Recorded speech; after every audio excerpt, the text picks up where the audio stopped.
102वीं जयंती समारोह की अध्यक्षता कर रहे नंदू बाबू, इसका संचालन कर रहे अर्जुन जी, यहाँ मंच पर बैठे हुए सभी सम्मानित गण, दूर दूर से आए हुए सामाजिक कार्यकर्तागण, सम्मानित गण, देवियों, सज्जनों, नौजवान साथियों, आज दरोगा बाबू की 102वीं जयंती है और हर साल की भांति सबसे पहले नए सचिवालय में उनकी जो आदमकद मूर्ति है वहां पर मुख्यमंत्री और उनके कैबिनेट के कई सदस्य पहले माल्यार्पण करते हैं और वहीं से समारोह की शुरुआत होती है। आज थोड़ा विलंब से शुरू हुआ क्योंकि मुख्यमंत्री जी थोड़ा व्यस्त थे, से 1.5 घंटा विलंब से शुरू हुआ और उस कार्यक्रम में मुख्यमंत्री जी के साथ हमारे दोनों उप मुख्यमंत्री जी, मंगल पांडे जी, विधानसभा के अध्यक्ष जी, कई सारे मंत्रीगण वहाँ उपस्थित थे। हम लोगों ने भी साथ साथ वहाँ पर माल्यार्पण करने का काम किया। उसके बाद हम लोग आए यहाँ पर, बीच में दरियापुर में कुछ एक्सीडेंट हो गया था, जाम भी लगा हुआ था, आने में लोगों को थोड़ी कठिनाई हुई, वहाँ पर एक किसी की मृत्यु हो गई थी, इसलिए शायद उन लोगों ने जाम लगा। मेरे आने पर जाम खत्म हो गया था। तो आज जो सबसे बड़ी बात है जो अर्जुन सिंह ने बताने का काम किया कि दरोगा बाबू एक स्वतंत्रता सेनानी थे। शुरू से ही जब युवा काल में थे तभी से आंदोलनकर्ता के रूप में उनकी मानसिकता थी और देश को गुलामी की जंजीर से हटाने के लिए उन्होंने वो भी आंदोलन में कूद पड़े और उन्होंने भी जेल की यातना सहने का काम किया और 1952 से लेकर के राजनीति में आए, कांग्रेस की तरफ से आए राजनीति में, और आप लोगों के आशीर्वाद से, आप लोगों के समर्थन से वो 1981 तक वो यहाँ के विधायक रहे, मुख्यमंत्री रहे, वित्त मंत्री रहे, कई विभाग को संभालने का काम किया और सिर्फ 2-2.5 साल को छोड़ करके जब बीच में 77 में रामानंद बाबू आए थे, उसको छोड़ के उन्होंने 52 से लेकर 81 तक करने का काम किया जब तक उनकी मृत्यु नहीं हुई। तब तक वो सेवा करते रहे और हम लोगों ने अपने बचपन में उनको देखा है किस तरह से गरीबों के प्रति, अपने लोगों के प्रति, अपने क्षेत्र के लोगों के प्रति उनकी जो संवेदनशीलता थी वो साधारण नहीं थी। रात में कहीं से भी थक के आते थे तो पहला काम करते थे कि जा करके जो गेस्ट रूम था जिसमें उस समय बहुत लोग आते थे, क्षेत्र के रहते थे, वहां पर जाके देख लेते थे कि लोग खाना खाया, पानी पिया, अगर जाड़ा का समय है तो उसको कंबल और रजाई उजाई मिला हुआ है कि नहीं मिला हुआ है। एक बार ये काम हम लोगों के स्टाफ का था, हम लोगों का नहीं था, और एक बार वो आए रात में और रात ठंडा का दिन था, चले गए गेस्ट रूम में, उसमें एक तो बूढ़े आदमी थे, उनको रजाई नहीं मिला था। इतना गुस्सा में आ गए कि आकर के हम लोग का रजाई छीन करके बिक दिए, उसके देह पर रख दिए और कहे कि बेईमान सब, तुम ही लोग इसका कमाई खाता है, इसी को तुम लोग देखने का काम नहीं करता।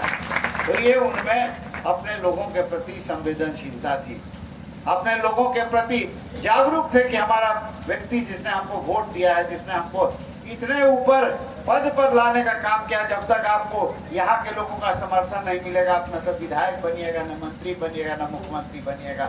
इसलिए जो सबसे बड़ा देन था वो कहते थे कि हमारे परसा के जनता की देन है और उसका कर्जा हम लोग कभी नहीं चुका सकते, इस बात का तुम लोग को समझदारी होना चाहिए। तो ऐसे कितने उनके किस्से हैं। और जब आप लोगों ने मुझे आशीर्वाद देकर 1985 में विधायक चुनने का काम किया तो मैं तो बड़ा कम उम्र का था और कोई उससे पहले तो राजनीति किया नहीं था। सीधे पिताजी के बाद, माताजी के बाद मैं विधायक बन गया। मुझे जानकारी बहुत नहीं था, मैं असेंबली चला गया, बहुत नौजवान था, बड़ा कम उम्र का लगता था। तो मैं जब गया वहाँ पर तो हम ही को रोक दिया ढुकने से, कहा कि आप कौन? तो हम कहे कि हम विधायक। तो कहा क्या कौन विधायक के साथ आए हुए हैं? अब कहे हम अपने विधायक होकर के आए हुए हैं, इस विधायक के साथ क्यों आएंगे? तो पूछा कि आपका, हम गलती से वो जो सर्टिफिकेट मिलता है उस दिन नहीं ले गए थे। तो कहा कि कौन क्षेत्र से आए हैं, तो हम कहे कि परसा से हम हैं। कहा कि दरोगा बहू के लड़का है, हम कहे कि हाँ दरोगा बहू। सारा एकदम स्टाफ से पूरा जुट गया। कहा कि बाप रे बाप, आप बोले नहीं कि सर आप इतना कम उम्र में लगते हैं, तो आपको चलिए पहले घुमाते हैं। आधा स्टाफ का तो नौकरी दरोगे बाबू दिए हैं, आप चलिए। उसी बीच में बताने का काम किया कि जब दो आदमी, कर्पूरी ठाकुर जी, माननीय आदरणीय कर्पूरी ठाकुर जी, और जब दरोगा बाबू, ये दो आदमी जब हाउस में खड़ा होते थे तो सब स्टाफ अपना टेबल छोड़ करके सुनने के लिए चला आता था। और कर्पूरी ठाकुर जी गंभीर बात बोलते थे और दरोगा बाबू हंसाने वाला बात बोलते थे। इतना व्यंग्यात्मक बात बोलते थे कि कितना लोग तो हाउस छोड़ करके भागना पड़ता था। एक वो सब किस्सा हमको सुनाया, नाम नहीं लूंगा। वो आदमी बूढ़े थे, 70 साल के हो गए थे, बहुत बड़े नेता थे, और उनको कांग्रेस पार्टी ने मुख्यमंत्री नहीं बनाया। तो उन्होंने 70 साल के थे, बहुत पुराने नेता थे, तो उन्होंने धमकी दिया कांग्रेस को कि हम अब पार्टी छोड़ देंगे। तो उस पर दरोगा बाबू असेंबली में बोले कि जानते हैं, जब 16 साल की लड़की घर छोड़ के भागने लगती है तो उसका बहुत मनावन किया जाता है, पैरों पकड़ लिया जाता है कि कहीं इज्जत गांव का खराब नहीं हो जाए। अब इस 70 साल की बुढ़िया भाग रही है तो उसका कितना पैर पकड़ा जाएगा। तो इस तरह का व्यंग और हास्य करने का काम करते थे कि लोग का पूरा मनोरंजन और कटाक्ष भी करने का काम करते थे। जगन्नाथ मिश्रा जी जब मुख्यमंत्री थे और ये उस समय एमएलए थे और ये मंत्री नहीं थे उस समय, तो जगन्नाथ जी ने अपने भाषण में, मुख्यमंत्री भाषण में, बजट पर भाषण देते हुए कई तरह का स्कीम गिनाने का काम किए, कई तरह का स्कीम गिनाने का काम किए। हाई कर देंगे, हाउ कर देंगे, फलाना चीज, वो रोड बना देंगे, नेशनल हाईवे करवा देंगे, इधर बिल्डिंग बनवा देंगे, सारे चीज को ठीक कर देंगे।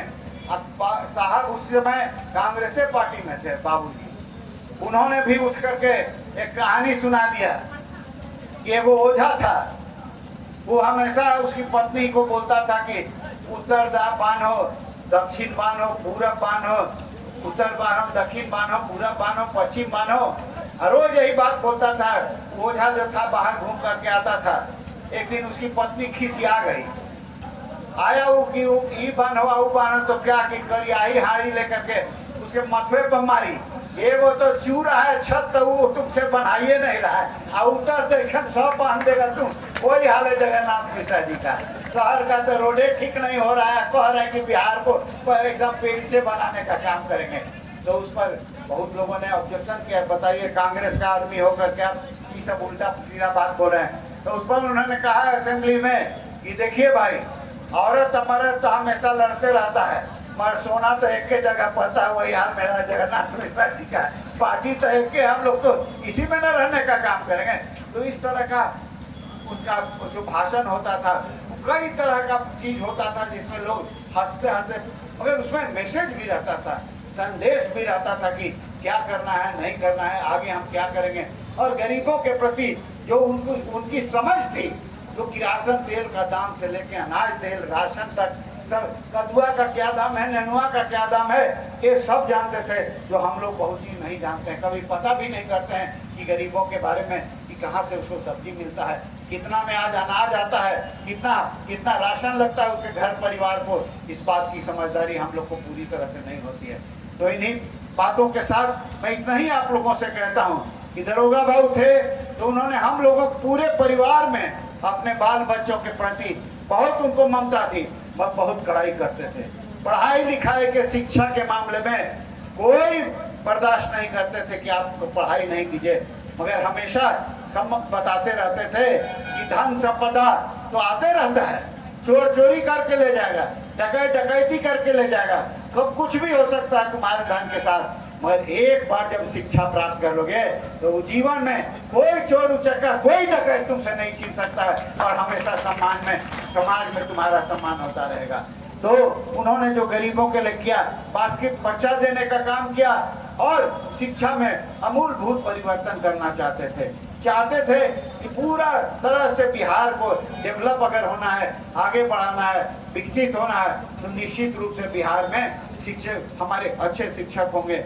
आज मैं देखता हूँ कि उनके, मैं जब रहता था 3 नंबर दरोगा रहे पथ में, तो साहब के एक मास्टर साहब आते थे, अब नाम भूल गए, बहुत बूढ़े थे, बाबूजी को पढ़ाए हुए थे, उभर गए थे, मगर सुबह उठते थे, अब पूरा सरपेंटाइन रोड जो दरोगा रहे पथ में जो हम लोग का घर था, अपने झाड़ू से साफ करते थे, और इतना अच्छा अंग्रेजी बोलते थे कि हम लोग जैसा अंग्रेजी स्कूल में भी पढ़ने वाला लोग उतना अच्छा अंग्रेजी नहीं बोल सकता थे। उस समय के शिक्षक ऐसे हुआ करते थे।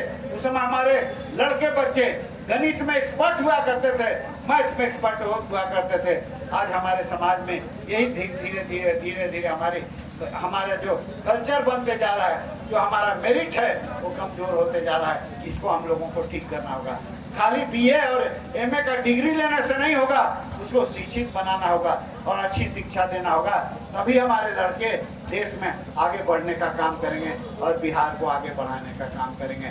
तो इन्हीं चंद शब्दों के साथ आप सभी लोग दूर दूर से आए हैं इस कार्यक्रम में, आप सभी लोगों का अभिनंदन करते हैं, दिल से धन्यवाद देते हैं। आप लोगों ने दरोगा बाबू को याद किया है, बहुत लोगों ने तो दरोगा बाबू को देखा तक नहीं होगा, मगर उन्होंने जो किया है, जो अपना छाप छोड़ा है बिहार पर, या राजनीति में, सामाजिक परिवेश में या आर्थिक परिवेश में, उसको निश्चित रूप से याद करते हुए उन्हीं के कदमों पर, जो पद चिन्हों पर हम लोगों को चलना होगा, तभी हमारा बिहार विकसित होने का काम करेगा।